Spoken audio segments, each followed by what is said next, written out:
Millionaire is nothing in nowadays, in my opinion, even in US or in India, right? Right. My wife definitely helped me. She's a rock star in the way that she always supported me, and Uh-huh. she knew that we are trying to survive here in this country. So Hmm. she never asked for anything. Oh, I need this, I need that, and she always supported me in thick and thin.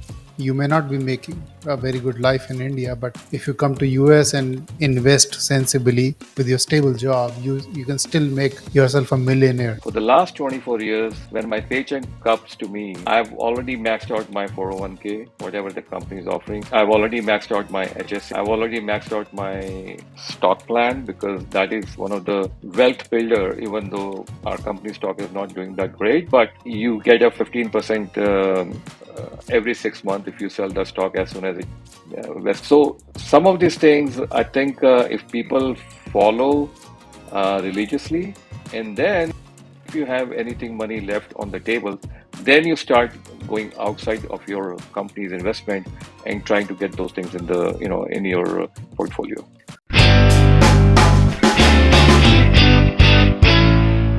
Welcome to the podcast with Pradeep. He has been a member of our money group where he advises people on how to save money in USA and how to invest to retire as a millionaire. I mean, in fact, a multi-millionaire, not a single millionaire. So we are here to get his suggestions and advices on what to do when you are about to or you're planning to retire. So welcome, Pradeep. Thanks for joining us. So before we go any further, right, I Uh-huh. just want to say this is not a financial advice or any financial, thing. It is just a life experience which I have shared with a lot of folks on the WhatsApp group, and this is what is just a candid conversation, nothing else.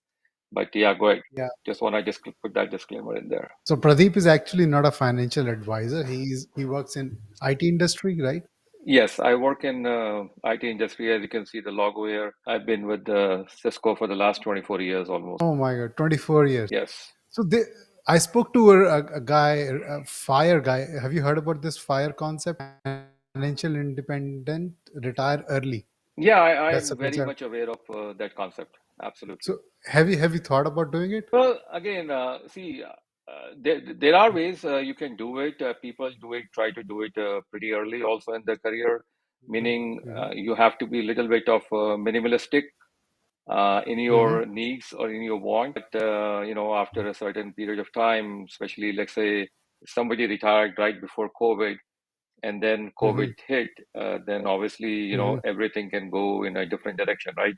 So, in Right. my opinion, fire is a good concept, but not sure if it is sustainable for a longer period of time. Given that Okay. being a human, your needs, your wants keeps changing, right? Right. So you have to be very, very disciplined and live with minimalistic things in your life. Then I think then it can be sustainable. Right. Right. That was the discussion I was also having with him.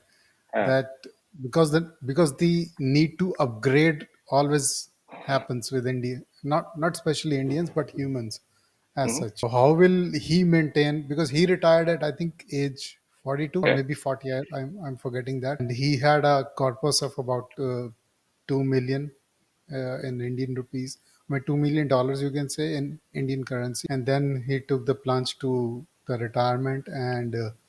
He has been living off easily for the last 2 years with that money. So $2 million And or 2 million Indian rupees? That's two different things, right? I don't know. I think he meant $2 million, sort of So which thing, is like or 16 maybe crores or so, depending on today's value, right? then I guess I don't know the exact number. Then let's assume it's 2 million Indian rupees, because that would be a much smaller amount then, Absolutely, because right? again, Right. depending on what your needs are, what your wants are, people can live uh, depending on their needs. That's all I can tell. But Right. if somebody has, let's say, in my opinion, somebody lives in Mhm. US for the last 25, 30 years, and if they just simply invest even in Indian currency like 2 crores or 3 crores in a bank, given that they have their own home, then the 3 crore itself will generate a quite substantial amount of money for you, even if you put that Uh-huh. in the CDs over there, right? So you're looking Okay. at least 20 to 22 lakhs of rupees per year with that kind of investment in the bank. Okay. But the same amount of money over here, that's gonna be not sufficient, right? Because here in Right. US, 2 crore is like you're talking about maybe probably around a quarter million, which I believe is Right. not sufficient for your life or you need to sustain on. So depending on where you Right. are, where you want to be spending your rest of your life, the amount varies, in my opinion. Okay. Right.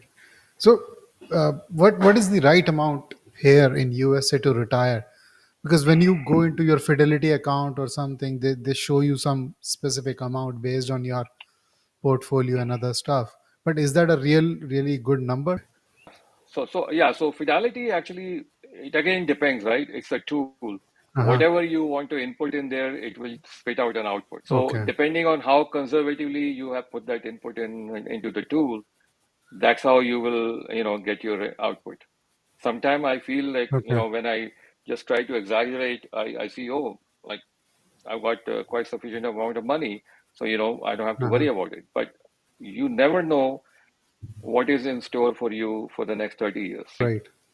Right now, like I'm almost hitting 60, so my goal is to make sure my money works for me and not I work for my money. And given the scenario in some of these Fidelity tools, Charles Schwab tools, I think, and then I've read a lot of articles where they say having a passive income is very much important for you to sustain hassle-free life in your, later stage of the your retirement.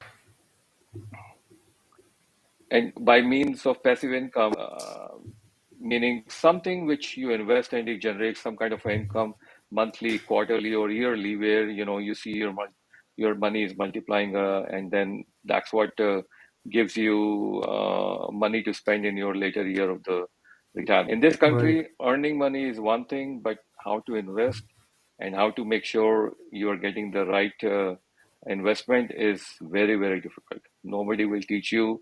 It comes by experience. I'm not a like financial guru, but I've lost Hmm.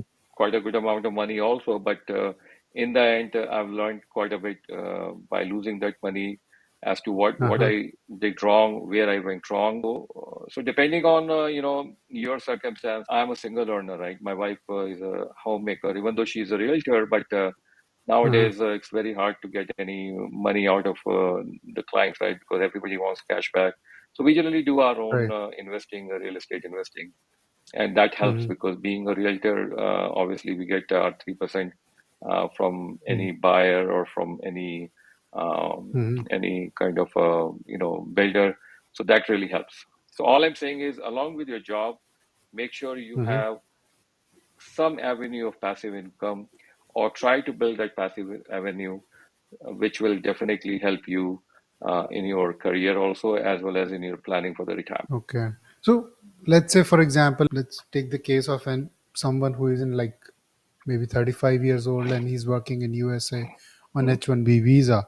So what should he start with? Most of the people just buy the house and put it on rent. And single family house, they buy it probably in the range of 400K, and then they try to extract maybe $4,000 per month rent, but which is really difficult to achieve, isn't it? Oh, absolutely. I mean, given the scenario now we Right. have over here where in Texas, buying a $400,000 home is out of the picture.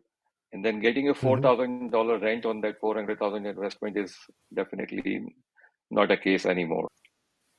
One thing what I have understood and what I've done as based on my experience so far in the life, that you should basically invest whatever your company is offering you. They don't Okay. try to maximize what their companies are offering. They're basically trying to Uh-huh. go here and there and trying to put, maybe open a Robinhood account, and then, oh, we get like 4% interest on that money, so let's put money there, or Uh-huh. buy some speculative stock, and hopefully they'll make quite a bit of money, assuming that Uh-huh. the stock is going to go up, right? So what Hmm. I've learned and what I've done over the past 24 years of my career at Cisco, that I paid Hmm. myself first, which means Okay. my when my paycheck comes, Uh-huh. I've and this is for the last 24 years, not just now. For the last 24 years, when my paycheck comes to me, I've already maxed out my 401k, whatever the company is offering. I've already maxed out my HSA. I've already maxed out my stock plan because that is one of the wealth builder, even though our company stock is not doing that great, but you get a 15% every 6 months if you sell the stock as soon as it vests. So some of these things, I think if people follow religiously, and then if you have anything money left on the table, then you start going outside of your company's investment and trying to get those things in the in your portfolio. Some companies do offer HSA, which people tend to Right. try to spend that money, but in reality, if they can save that money for their future usage, because it's a triple tax benefit.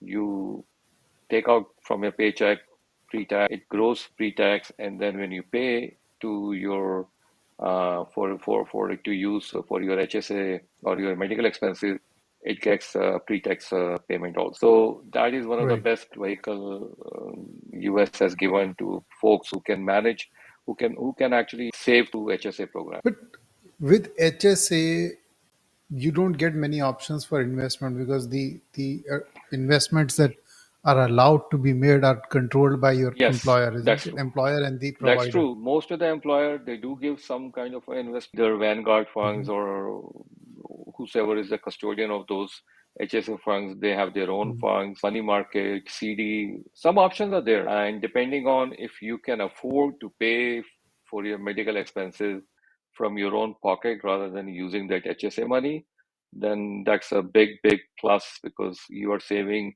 some additional dollars for your future expenses. Remember, healthcare is one of the most expensive in this country. So Right. After after taxes. taxes, and many folks, I will say for myself, the reason I'm working even now, because of the Uh-huh. medical benefits we get from our company, right?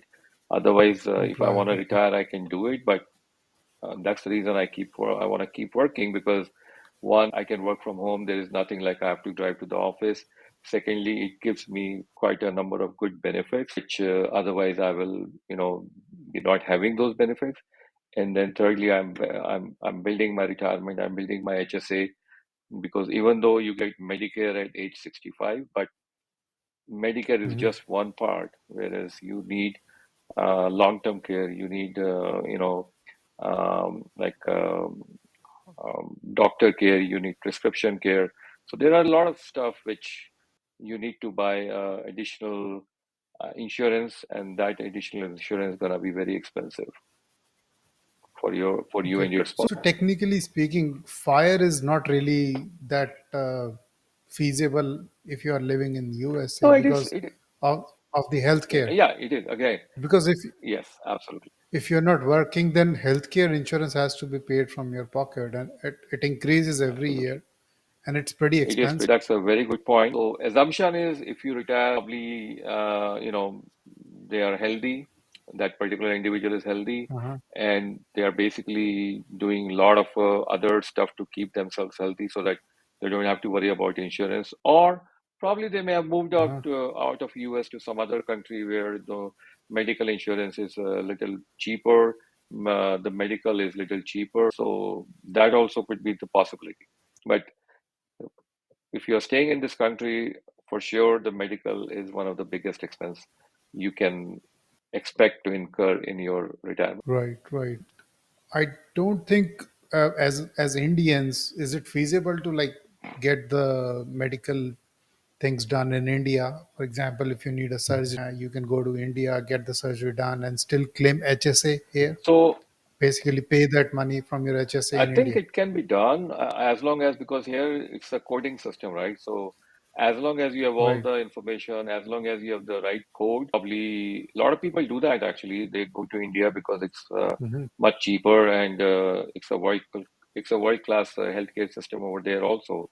Doctors are phenomenal. Right. The hospital facilities are really, really good nowadays. So a lot of people do that, but the question remains, if you are not able to go there, then what is the what is your backup plan, Right. right? You just cannot assume, okay, Right. if I get to get a surgery done, probably I'll fly to India. India is not near US, right? So even if you take Right. a It's flight directly from Dallas, you're looking at least 15, 16 hours one way. So it is, I mean, getting a surgery done in India or getting a medical healthcare done in India is fine as long as you can move around, you can go.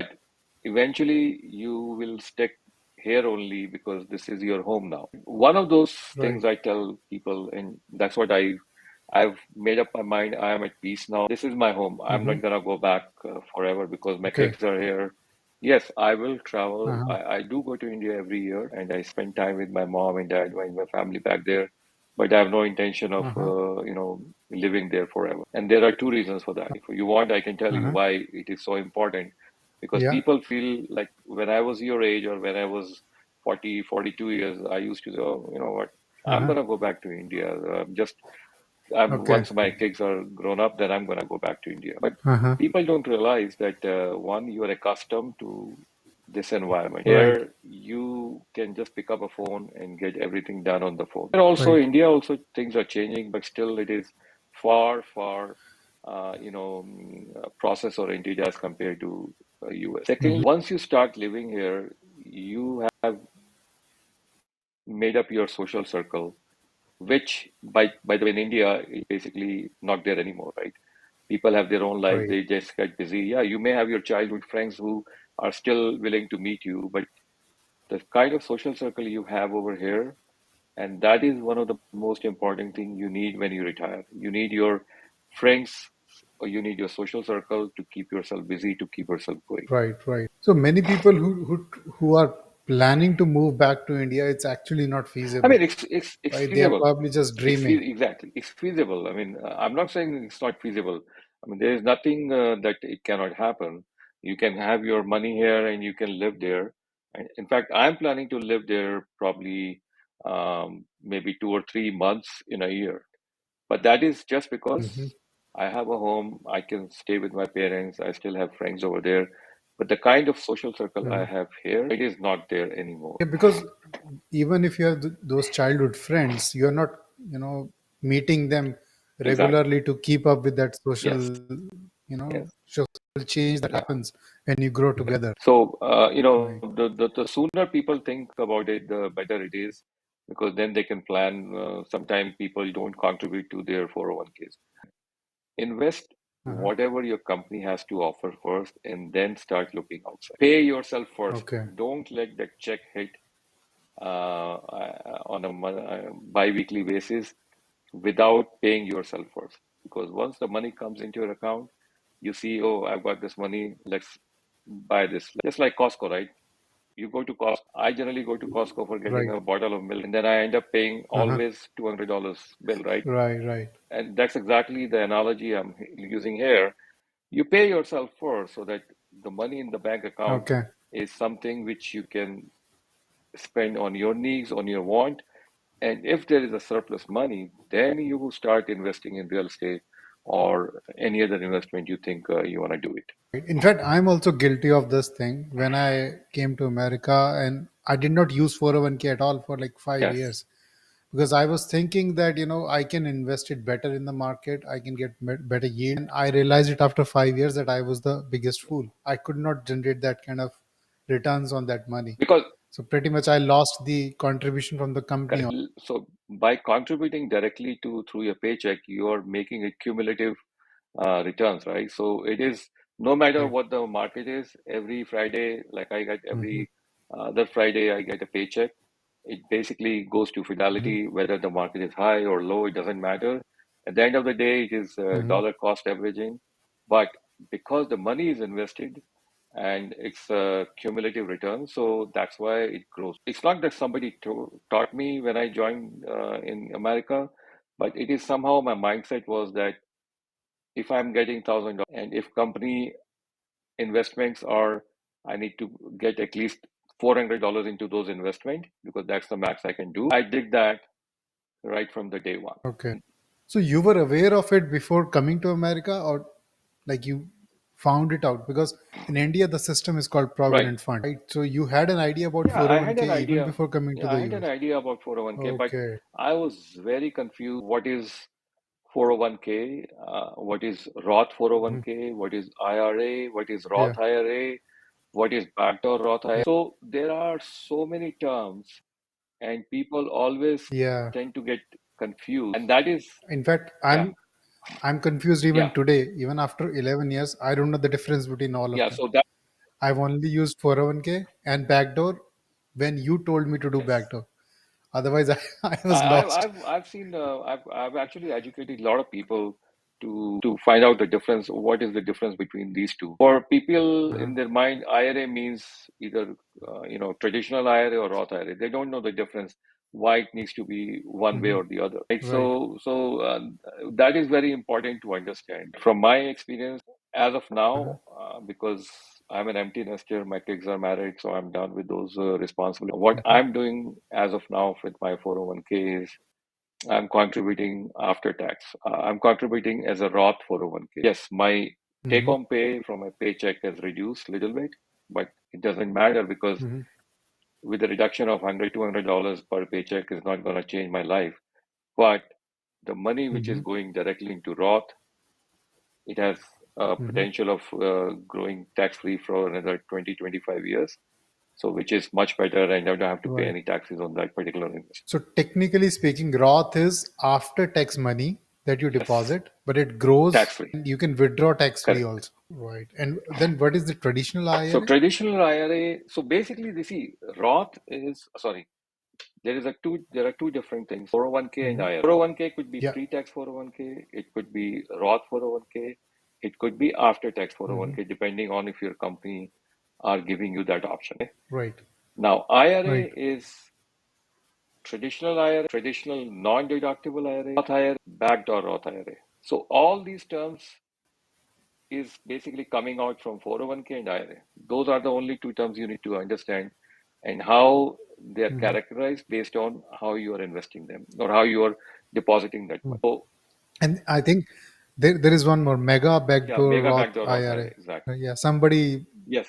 punched me with that name So as well mega earlier. backdoor Roth IRA is that's what I'm trying to now look into Hmm. it because if let's say I have Okay. let's say $100,000 in my pre-tax, right, 401k. And when the RMD comes, which is like required minimum distribution from my 401k account, and that RMD will Hmm. only hit you if you have a pre-tax money in your account. The government wants their taxes, right? Whether you pay them Hmm.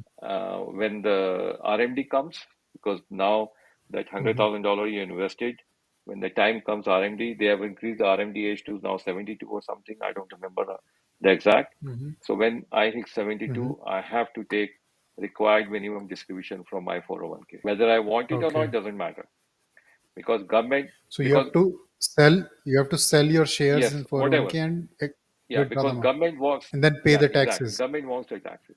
Now, if Okay. that same money from now onward till 70, I'm able to convert into Roth through Mega Backdoor Roth IRA, through Mega Roth IRA, that's called Mega Roth IRA, or Mega or Roth 401k basically. Then, Hmm. because I'm converting $100,000 into Roth, yes, I will pay the taxes now at today's rate, but then going forward, that money is totally tax free till you die. That's an interesting Yeah, concept. I heard the story of I think someone who invested in PayPal some 2000 and then it grew to some billions of dollars and all of them was invested correct. through Roth. So that is one of the bigger investor actually. He's a founder of Mhm. many companies. I forgot the name of that gentleman, but his Yeah. entire portfolio is Roth. He doesn't have to pay any taxes. Right. Yeah, that's the Yes, catch, right? and that's exactly what I've taught or asked my kids to do. So they have been Uh-huh. employed. Like my daughter has been employed for last probably 7, 8 years. My son is employed for the last almost 4, 5 years, and they are Hmm. contributing through Roth. They are not investing anything in pre-tax. Yes, Your company contribution will come through pre-tax because that is obviously will be there, Uh-huh. but that is minimum like 3 or 4. A chunk of your money is in Roth. But Roth also has yearly limits from IRS, That's isn't it? again Like your you cannot. IRA is Okay. separate from 401k. Okay. IRA is outside of your company. That is the Okay. 7,000 or 6,000, whatever the limit they set per individual. Okay. That is a separate investment. That has no connection with your 401k. And that's Okay. where people confuse. Yeah, yeah, I'm Yeah, also so that's what confused. 401k keep separate. That is through your employer. You cannot have 401k on Uh-huh. your own. You can have Right. IRA through yourself or through as a self-employment. If you do through self-employment, then you have to do payroll taxes and you can contribute whatever that company, if you are employed as a company, giving you like 22,500 or whatever the contribution is today. You can do that over Mhm. here also. But if it is IRA, just plain simple IRA, that is to have that IRA, you have to have an earned income. So Yeah. let's say you earn only $3,000. You cannot put Uh-huh. $3,000 into and open a $6,000 IRA. No, you cannot. You have to have a more than $6,000 to invest into an IRA, which is outside of 401k. Okay. Now, there's a catch. Let's say you leave the company, right? Uh-huh. That 401k you can roll over to an IRA, and that's when it becomes IRA money. Okay. But let's say that if you roll over 401k to an IRA, they actually move it to a traditional IRA Yeah. account, not to the If you Roth want to do IRA. Roth IRA, just pay the taxes and then it will be moved to Roth IRA. Oh, okay. I didn't know Yeah. that because I recently did something with Yeah. $20,000.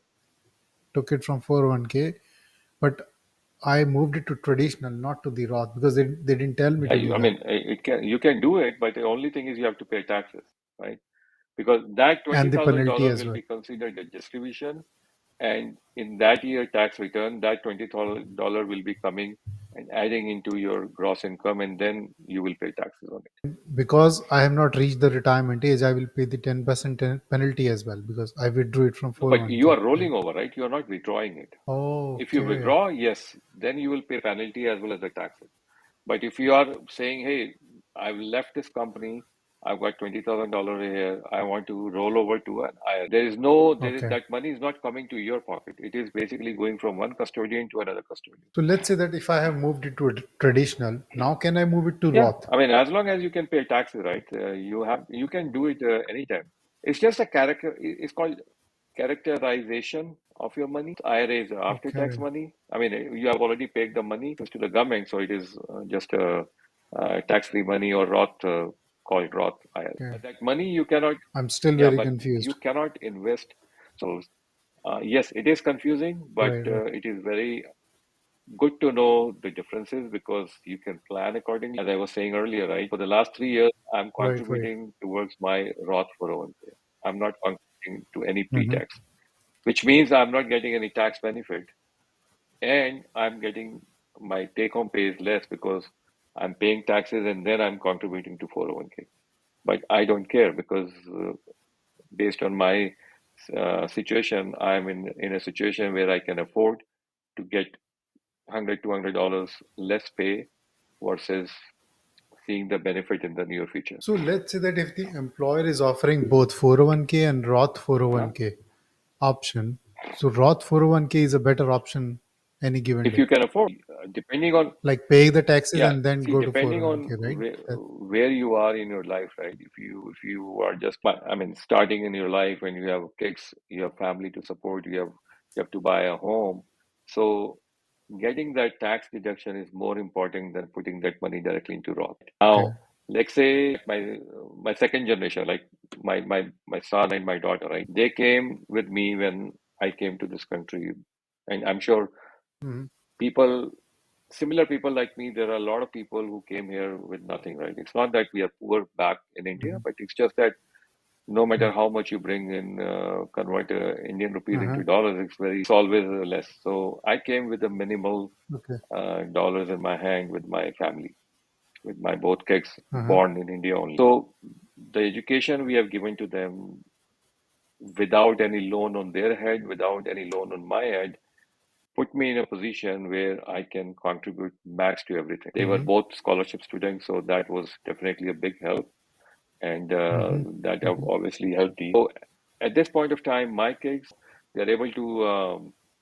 contribute directly to Roth 401k from their from their employer. employer only because they Okay, don't want to take tax deduction at this point of time, as they don't have any liabilities, as they don't have anyone to support also. And going forward also, let's say, like they both are married, when they have kids, they have enough where they can still pay, I mean, they can still invest as a Roth instead of going pre-tax. And that's how they have designed their investment. They are second so generation, right? the Like your kids, right?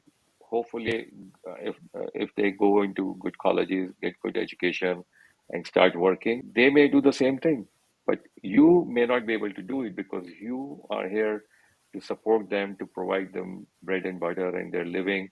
So you are just a person trying to make a living in this country as a first time immigrant. First time immigrant always right. struggle, and first time immigrant always have different concept of investing. Like you yourself said, right? I don't know much difference between Hmm, so many options are available. right. So So first one saves, second one first one learns, enjoy. and then second one, because Okay, the first one learns, and then second one you can guide them as to, why not do Roth 401k versus pre-tax 401k. Yes, you will make okay, less money in your bank, but think about, you have almost 40 to 50 years of that money growth, right? And right, that right. money is growing tax-free forever. Age really doesn't matter if we can afford to pay the tax right now and then put that money in Absolutely. Roth. That's the best Absolutely. option, right? I actually, to be very frank, I didn't knew this difference at all. Today is the day I, Yeah. I got to So know about after 11 absolutely. I years. mean, as I said, if somebody can do Roth 401k, because they can afford to do, and most likely, most of the time nowadays, husband and wife both are working, right? So I'm sure it Right, can be easily manageable. So I would right, right. always recommend to go for Roth 401k anytime than pre-tax 401k. The limits are Limits are same, same. Everything is right? The same. It's yearly just a limit. characterization of the money, as Okay, I said, right? One is invested okay, before tax, one is invested after tax. right, right. That's a good thing to know. And what about social security? A lot of Indians have this confusion that because of the visa issues, they think that if they don't get the green card, and if they have still paid 10 years of social security in US, they might not get it if get any returns on that social security in their retirement if they are not in the USA. No, Is I that don't true? think that's true. As long as you have 40 quarters of working, which is 10 years, you will get your Social Uh-huh. Security. People on And H1B, right, uh-huh. you can go 6 years, correct, right? Right, So right, if you are 10 years, that means your green card is already applied and you are already in the process. Rest right, assured, there is nothing like, you're not going to get your Social Security. Yes, unless Congress changes some act, unless Congress thinks that, people with certain amount of money, they don't need Social Security. I mean, you never know, right?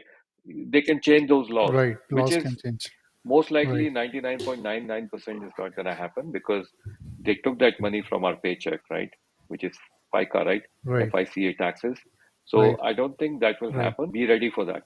The way I think my Social Security is that I feel that I'll maybe a little bit high income earner at that point of time in my retirement. So I would rather use my Social Security to pay for my taxes. That's how I'm planning. I don't Okay. know if I that's a good way of looking at the Social Security option, but that's how I'm planning. That's good. That's very Yeah, good. So even if people relocate to India because of the long delays, or maybe move to Canada or UK or any other country, if they have paid 10 years of social security, they are still eligible to get absolutely, the check whenever they are absolutely. eligible. Yeah, Okay. And then the second thing is, let's talk about real estate, because you have given a lot of suggestions on the groups for how to buy, which one to buy.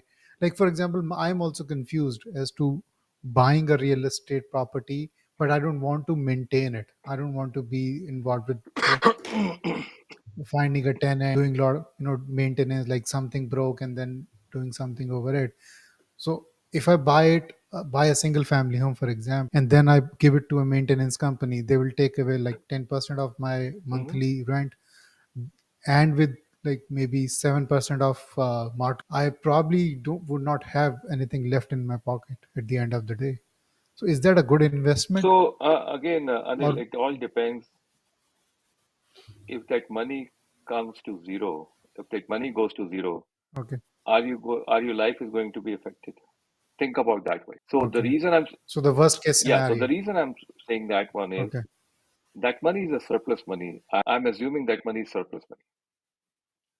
Again, Okay. what I said in the beginning, right? You have already made your Uh-huh. investment through your company or through whatever channel, right? Now, this money, Right. you are able, you have done the house expenses, gigs, eating out, going outside, travel, blah, Mm-hmm. blah, blah.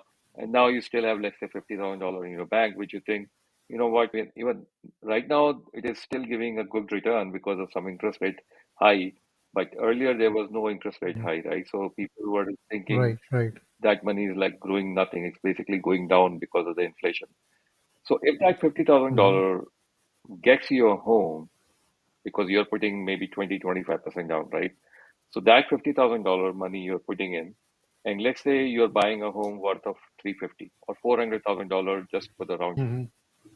Probably $400,000, 20% you're looking $80,000. Mm-hmm. So with closing cost and all, it's, let's assume $80,000. Just giving an example, so that it's a round number, Okay. right? You have put Mm-hmm. $80,000. So based on 8% return, which is considered to be very good return in the real estate market, you are looking to Uh-huh. get at least $6,400 every year, which Uh-huh. means you are looking Okay. almost $500 to $550 per month cash flow. So Mm-hmm. if you put that, um, house on rent, like say the house rent is getting you 2,500. So now Mm-hmm.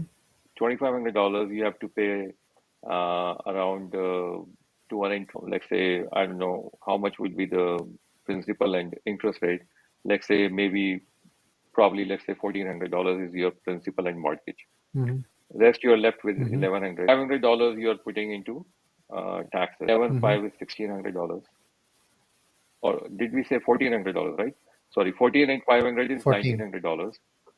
And then insurance, Uh-huh. let's say $100, another $100 expenses. So $2,100.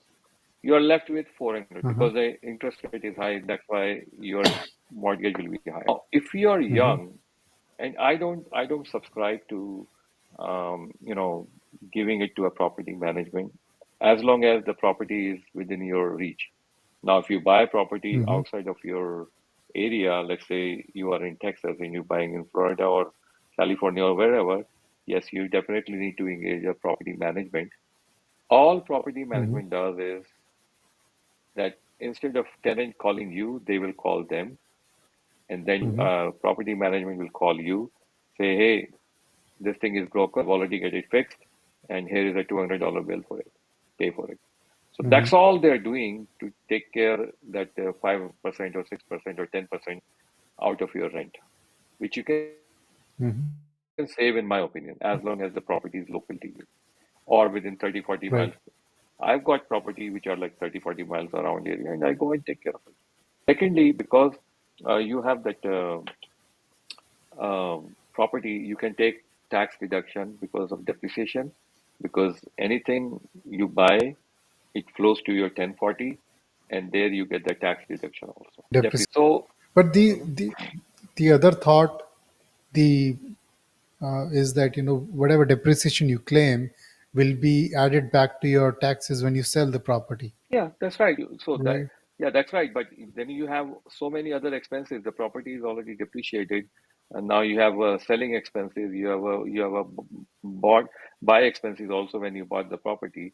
So in Uh-huh. the end, you basically comes out winner because throughout that Okay. year, you are basically using the cash flow to generate more income. Uh-huh. Now, if you have multiple properties, imagining you're getting $400-$500 per property as a cash flow. Mm-hmm. And if you have three, four property, or you're buying every year one property so as to offset your tax, then the Mm-hmm. property is being paid by the tenant, and then it is appreciating in the value also, but your mortgage is same. Now, let's say the rates go down, you can always cash out the money, take out whatever you have Mm-hmm. put that money in there, and then let it go. So, for example, you put $80,000 in this one, right? And you bought this for 400, Mm-hmm. 300,000. Now, after 3 years, let's say the property is now $450,000, and you go Mm-hmm. and say, okay, boss, I'm gonna cash out refinance. Okay, so you Okay. basically go. get a cash out refinance. So you still have to pay 20%. So 450 into 20 is $90,000. You put $90,000, Uh-huh. and now the 220 property, which was the balance originally, is that balance is now $180,000, let's say, right? So Mm-hmm. 450 minus 90 is how much? 360. And 360 minus Mm-hmm. 180 is how much? 80, correct? So that 180 will Mm-hmm. come to your pocket Okay. because you cashed out. Whatever equity you built in, whatever you did it, you cashed out that money. But now your loan is now Okay. 450 instead of 180, correct? So your Right. loan is 450. Your interest rate is probably, I don't know if it is gone, if it will go down in 3, 4 years, probably it may be 3 or 4. But whatever money you Mm-hmm. invested as $80,000, that money is still there. So if tomorrow, let's say you want to sell it after 6 months of that cash out, you already take out 180 and the property gets sold, let's say 450 or 474, Mm-hmm.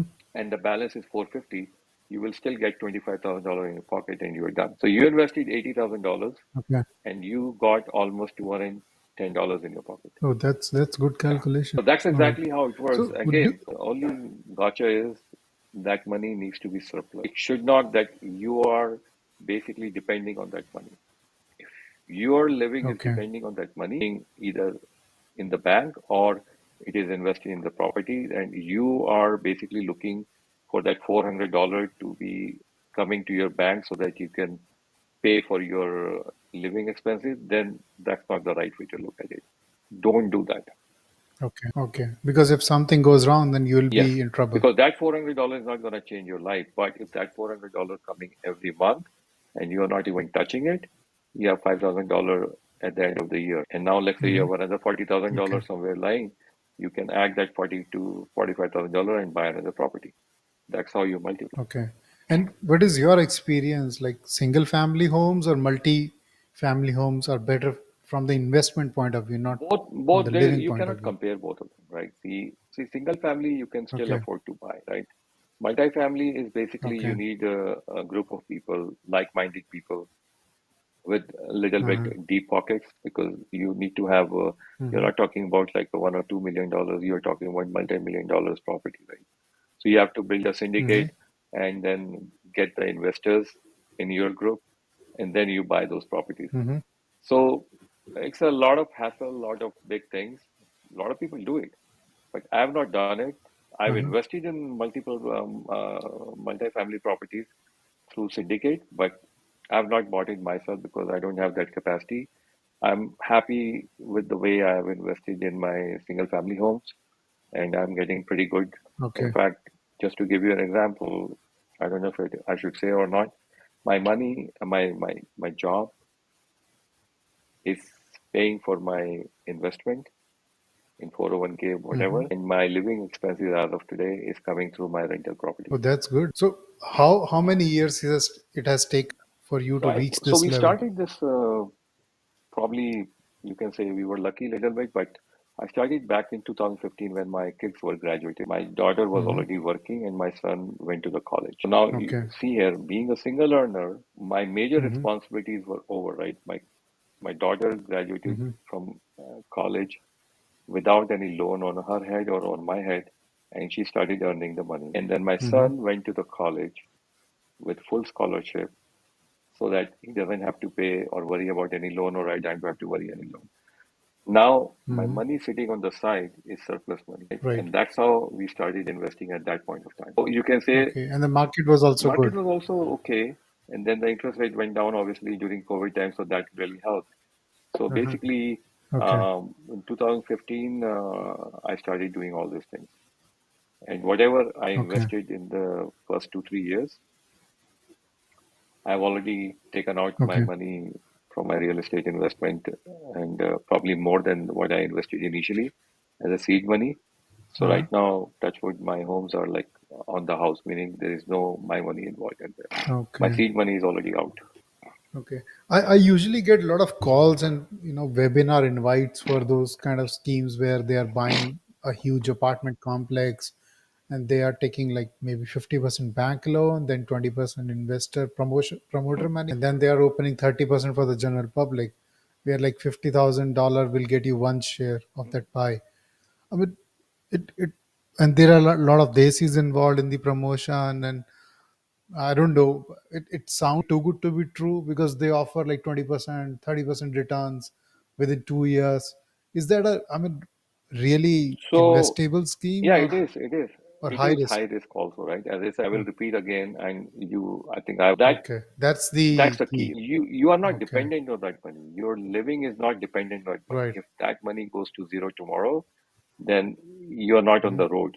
You're still living your lifestyle. You're still, Okay, paying for whatever you need to do. So as long as that money right, is surplus, without risk, there is no return, right? So the higher the risk, the higher the return. right. So I've done Okay. that actually, and I'm still investing through some of the those investment Mm-hmm. right now. They are not doing well because of the higher interest rate. But one of them Mm-hmm. really did well. We were supposed to get money in 5 years, but within 2.5 years, we got our money back, and that too almost double. So Okay, so they do they do return return money. money. It's not like they do return money. Okay. But I will always suggest Mm-hmm. to be, investing if you want to invest that way with a reputable company, not any mom and pop guys who are just, because they attended some webinar or they paid some $20,000 to learn from that person. I think his name is Brad Sumrock or somebody who basically gets like Uh-huh. $20,000 courses, and then they will basically make a group and then go and buy those apartment complexes. Remember, they don't have any backing. Meaning, if tomorrow, when I say backing, as of today, my home is vacant. Like one of my properties vacant Uh-huh. because it came vacant in the end of March. So for the last 1.5 months, it is vacant. But I'm not sweating because I have a capacity to hold it.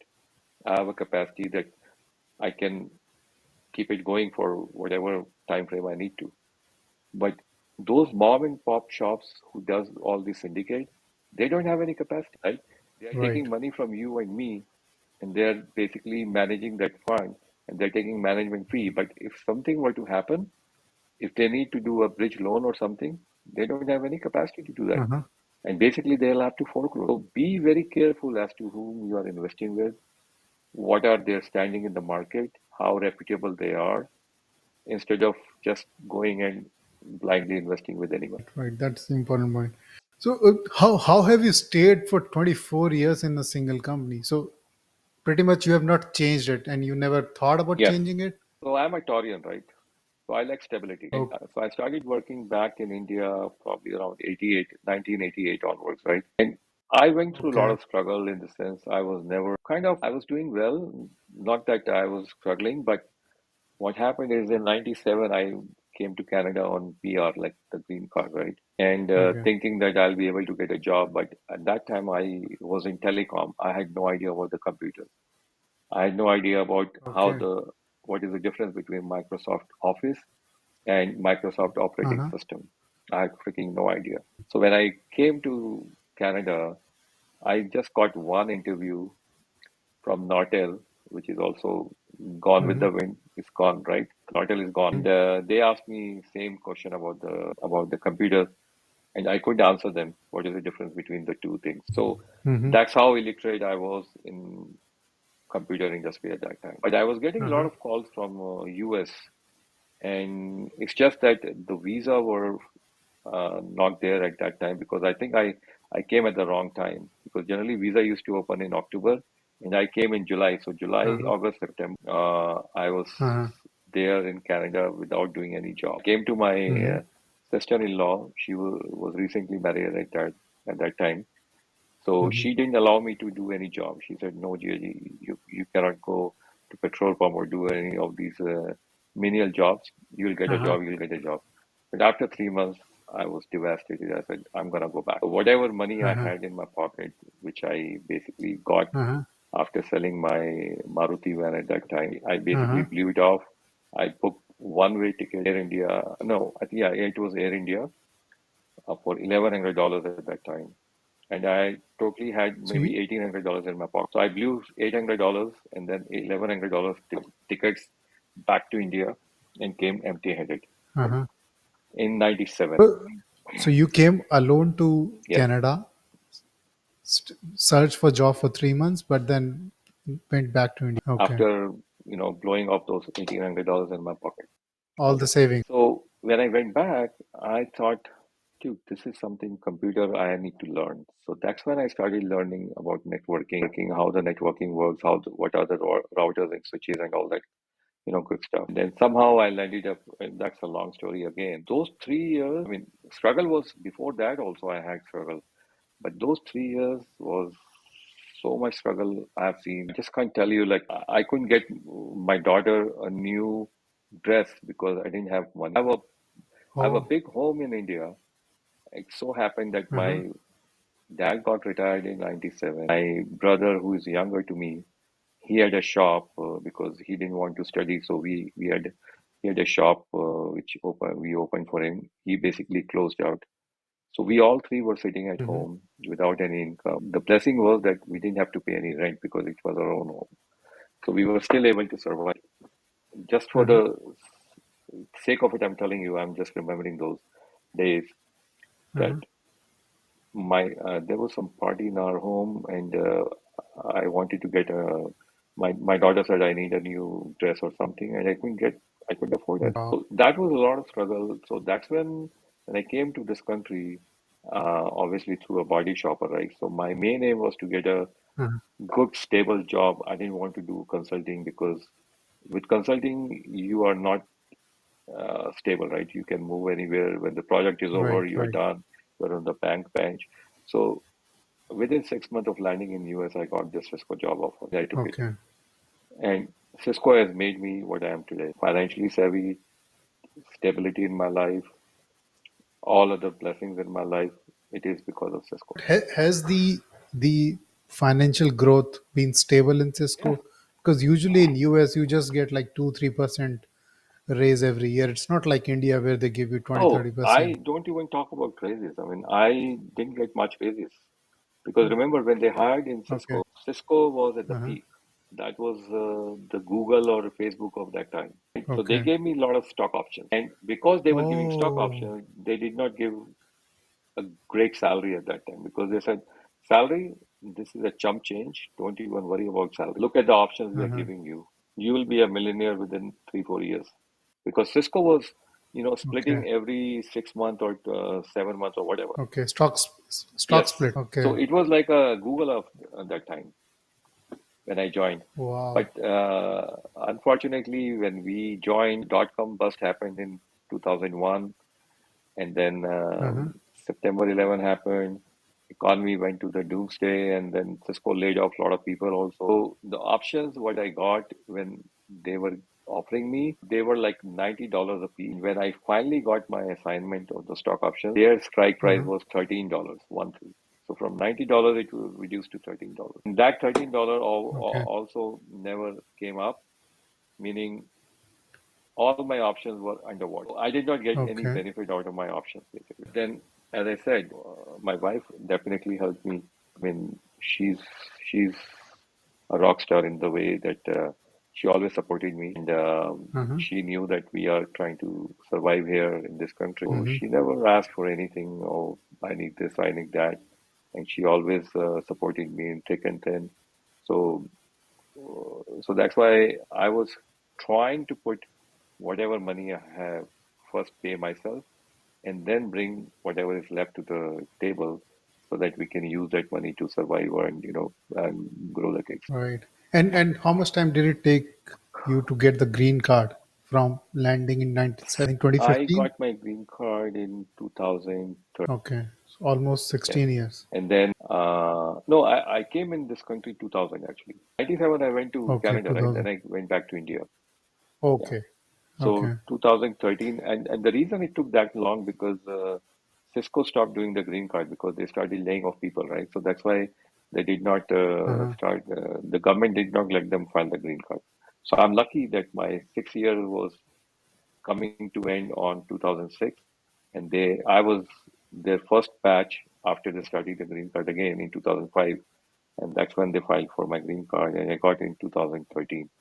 And then my citizenship happened in 2019, just before COVID. Okay. But the motive of the story is that you may not be making a very good life in India, but if you come to US and invest sensibly and with your job, with your stable job, you can still make yourself a millionaire Yeah, I mean, again, within like 10 to 15 years. so millionaire is nothing in nowadays, in my opinion, even in US or in India, right? Right, Millionaire, right. $1 million is nothing if you compare the inflation and if you compare the way even Uh-huh. people who have $1 million, they cannot even think of buying a home because homes are so Right. expensive, the interest rate are so expensive.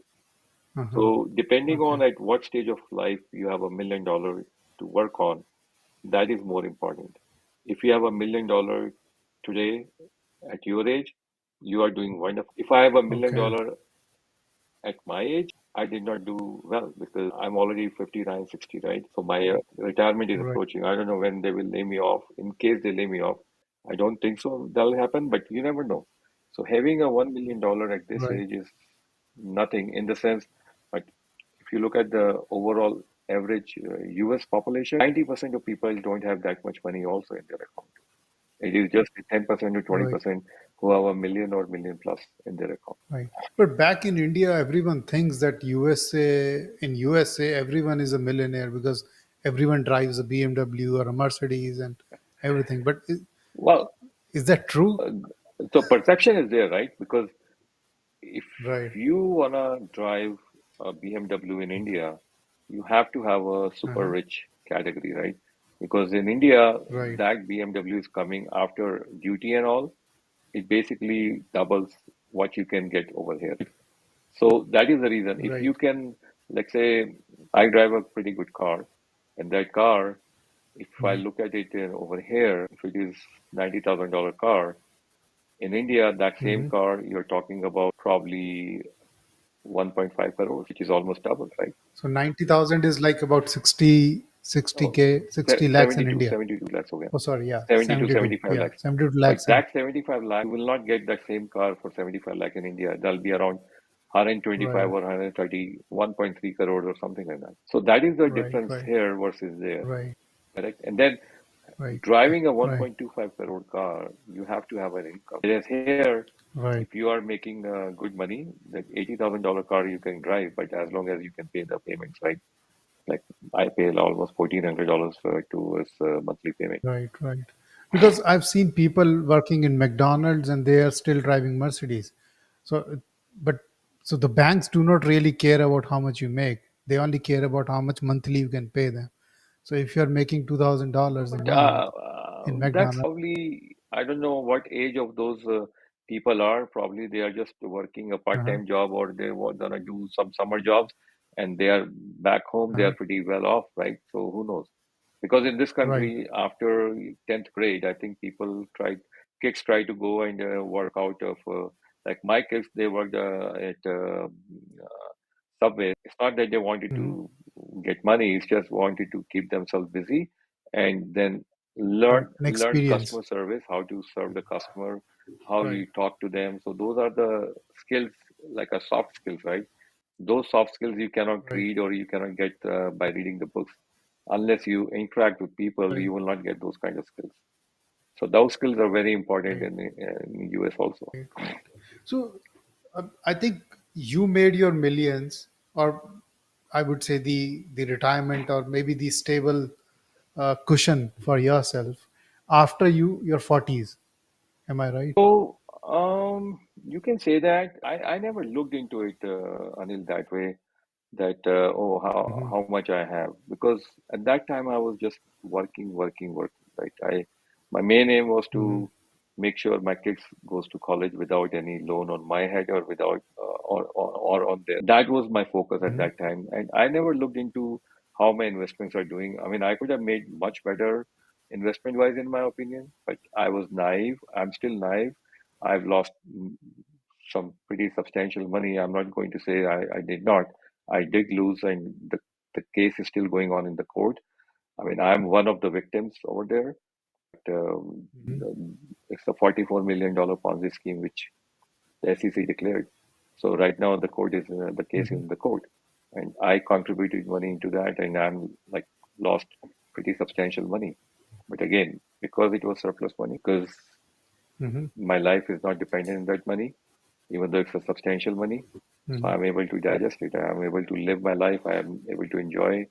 I'm still able to spend more money. So I never looked into it. And the reason for that is the discipline because I never took out my 401k that, oh, I'm going to stop for my 401k for 1 year, or I'm going to take a loan from my 401k because the money is sitting there. Let's take out 50,000 and put it somewhere else as an investment. Why I ask this is because I've heard that Warren Buffett made all his fortune after he turned 50. So there is no age to really No, start, absolutely not. right? Because a lot of people feel that if they've not done well by their 40s or 45s or 50s, they have lost the bus in their life. I mean, they have missed They the they bus, they sort they of will thing. definitely miss the bus if they're trying to do hanky panky, meaning, okay, they're not Uh-huh. investing in the whatever profession they're working on, but they're just trying to go after all the syndicates or buying a land or buying something which has no value or which has no return. Let's say if you buy a land today, right? Yes, land is a Uh-huh. good stuff, right? But you're not getting Mhm. any passive money out of that land. So Right. you invested in your company investment. You invested in your real estate where you're getting a passive income every day or every month. Now you still have money left Mhm. because your money is multi. Now you go and buy a land and let it grow. Probably 10 years later, it will pay you because now Right. you have exhausted all sorts of investment avenue. Right. And you want to talk about the case that you're going through, the because that was a bad investment, I would say, or No, it went bad. I would not go for it because unless court Okay. decide, Okay. most likely it was not a bad investment, but the way SEC categorized it, that is why it happened. So what I Okay. came to know is that probably the guy who was uh, making this investment fund, he may go without any problem because he did not do anything wrong. That's what I'm getting the feel out of the court ruling. So basically, we got screwed Okay.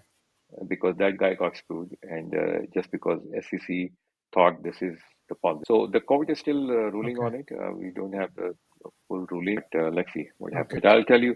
So it's I'll a tell you probably in one-on-one, and then give you okay. that information. But all I'm saying Okay. is Okay. again That's fine. surplus thing. If it is surplus, high risk, high reward, it can be loss also. But it's a real estate, Yeah, something else. real estate Okay. you will never go wrong because it is a real estate, Okay. right? It is a physical asset.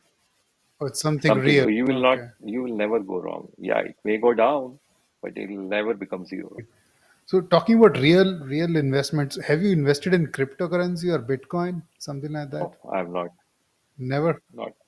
That's why you're so I've happy invested and probably stable. maybe just $3,000 as of now, Okay. just because everybody Okay. was investing, and that too, I invested probably 3, 4 years ago, and I've never cared to invest anymore because yes, I can invest in there, but I don't have the appetite because I have no idea how the things are moving, how it is working.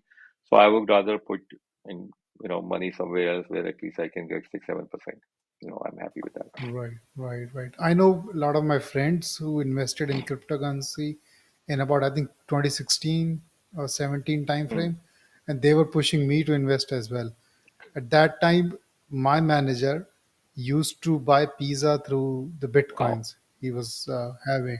Yeah, and he curses himself now. Seriously? He was spending it on pizza sandwiches. Yeah, it's a real My story. God. But yeah, That's but he would have been like a billionaire by wow. now. I Yeah, can imagine his state of mind now. yeah. He's still Yeah, working. he's He's still working, still in the obviously, job. and he'll be cursing every night, what he did.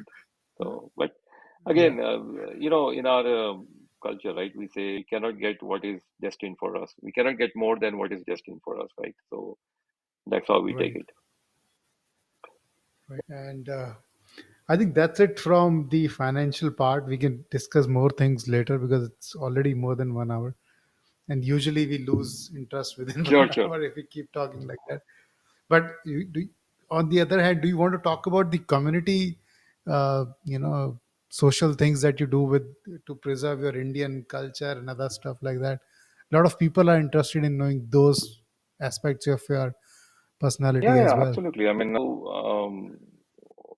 I'm Agarwal, right? So I'm Mittal, so I'm Agarwal, belong to Mhm. Agarwal community. And And you're from I'm from Delhi, Delhi. right? I'm from, Delhi, yeah, northern Delhi, part. northern India. In 2010, there were eight.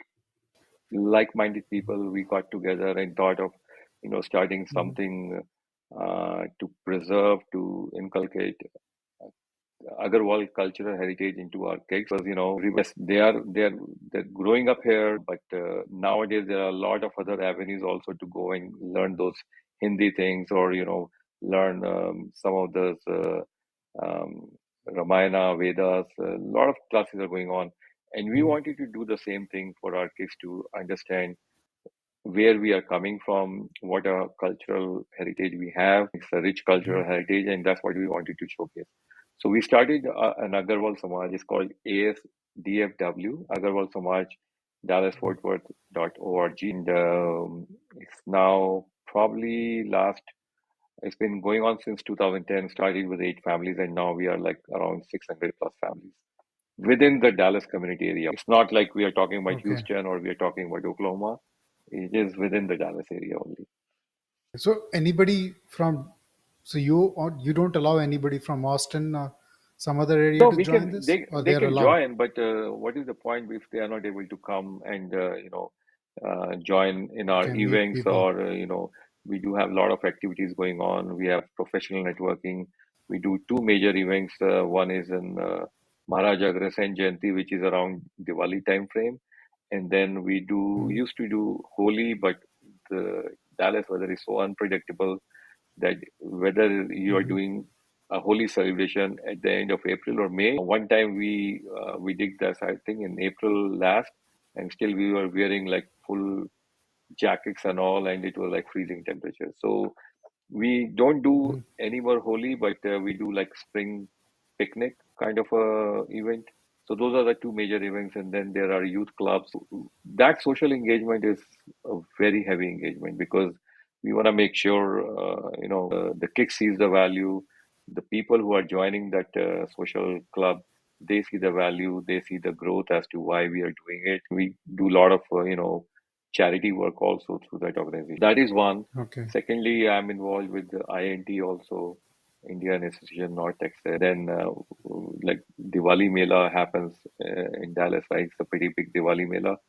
So through our Okay. Agarwal Samaj contribution, we do the Ram Leela. So most of the people who Okay. participate in that Ram Leela as an character from Agarwal Samaj. Like last year, my wife played the role of Kaushalya. But, but that's Yeah, interesting. I've never attended yeah, it, even though I'm also in Dallas yeah. area. I've heard about this Diwali Mela, but I've never Yes. attended So it. it's basically. It happens somewhere in Irving, Yeah, so right? it happens in Cotton Bowl Stadium. Yeah, Cotton Okay. Bowl Stadium. They hired that Cotton Bowl Stadium, and we do this every year. So a lot of Hmm. practices, a lot of session goes into this. So that's what I'm saying. Like I've got Okay. such a big social circle that my Uh-huh. weekdays are not that busy as compared to my weekends. Okay. That's why you also took us, gave us time on Friday, not on weekend, Yeah, right, right? right. So right now, after this Okay. call, I already have an engagement to go for, and my wife is waiting.